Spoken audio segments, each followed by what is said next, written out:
Welcome back to my another video. তো আশা করি সবাই ভালো আছেন।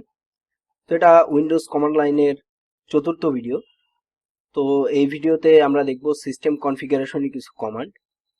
So let's go to the command prompt. So এখানে কমান্ড লাইনটা আমি ওপেন করে রাখছি।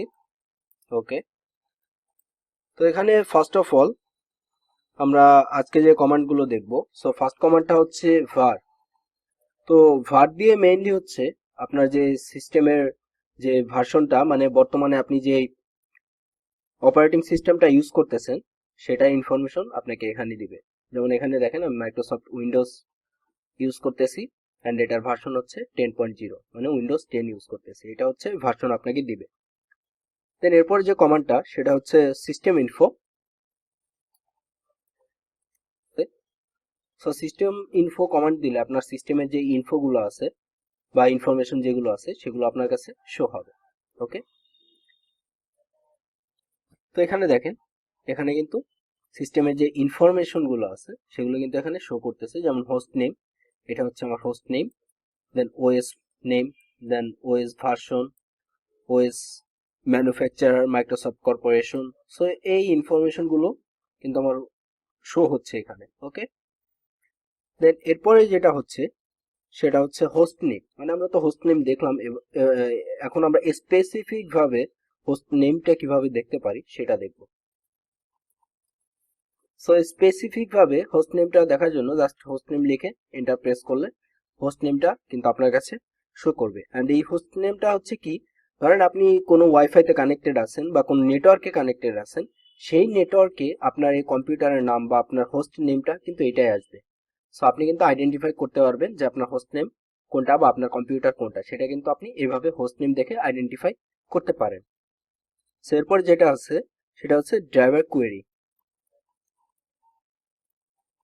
সো ড্রাইভার কোয়েরি দিয়ে ইন্টারফেস করি আপনার কম্পিউটারে যত ধরনের ড্রাইভার আছে, মানে আপনার সফটওয়্যারে তো ড্রাইভার থাকে না, সো ওইগুলো আপনার যে ড্রাইভার গুলো আছে ওগুলো কিন্তু এখানে সব শো করবে। আপনার কি কি ড্রাইভার আছে, আপনার যদি কোনো মিউজিক প্লেয়ারের ড্রাইভার থাকে বা কোনো সফটওয়্যারের ড্রাইভার থাকে সেগুলো কিন্তু এখানে সব শো করবে। ওকে, সো আমি একটু ক্লিয়ার করে দিই। ওকে, এরপরে আমরা দেখবো ডেটটা কিভাবে শো করে বা আপনার ডেটটা কিভাবে আপনি চেঞ্জ করতে পারেন। সেখানে দেখেন, এখানে কিন্তু আপনার কারেন্ট ডেটটা কিন্তু শো করছে, এখানে আমার কারেন্ট ডেট, অ্যান্ড এখানে এন্টার দা নিউ ডেট, মানে আপনি চাইলে আপনার ডেটটা কিন্তু এখান থেকে চেঞ্জ করে নিতে পারেন। এখান থেকে জাস্ট আপনি এখানে এই ফরম্যাটে, এখানে দেখেন ডে মান্থ ইয়ার, এই ফরম্যাটে যদি আপনি দেন, সাপোজ আমি যদি এই ফরম্যাটে দেই তাহলে কিন্তু আমার এখানে ডেটটা চেঞ্জ হয়ে যাবে। অ্যান্ড অবশ্যই আপনার এখানে অ্যাডমিনিস্ট্রেটর মোডে অন করতে হবে আপনার এই কমান্ড লাইনটা। এখানে দেখেন আমার কিন্তু সিস্টেম 32, মানে এটা এখন অ্যাডমিনিস্ট্রেটর মোডে আছে। সো অ্যাডমিনিস্ট্রেটর মোডে না থাকলে আপনি কিন্তু এটা চেঞ্জ করতে পারবেন না। ওকে, সো আমি এখন আর চেঞ্জ করছি না। এখানে জাস্ট আপনি ইয়ারটা দিয়ে দিলে, আপনি যে ইয়ার চাইতেছেন সেই ইয়ার দিয়ে দিলে এটা কিন্তু চেঞ্জ হয়ে যাবে। ওকে, জাস্ট আমি এন্টার প্রেস করে দিচ্ছি। তো এরপরে টাইমের ক্ষেত্রেও ব্যাপারটা সেম, আপনি এখানে কারেন্ট টাইমটা দেখতে পারতেছেন।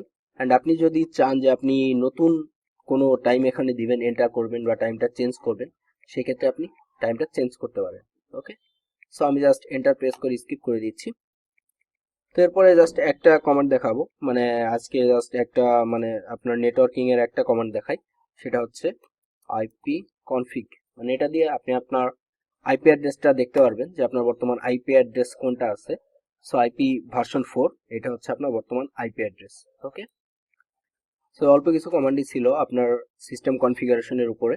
তো নেক্সট ভিডিওতে ইনশাআল্লাহ নেটওয়ার্কিং এর কিছু কমান্ড দেখব। তো আই হোপ ভিডিওটা আপনাদের ভালো লাগবে, আর ভালো লাগলে অবশ্যই লাইক, কমেন্ট এন্ড শেয়ার করবেন, আর আমার চ্যানেলটা সাবস্ক্রাইব করবেন। ধন্যবাদ সবাইকে।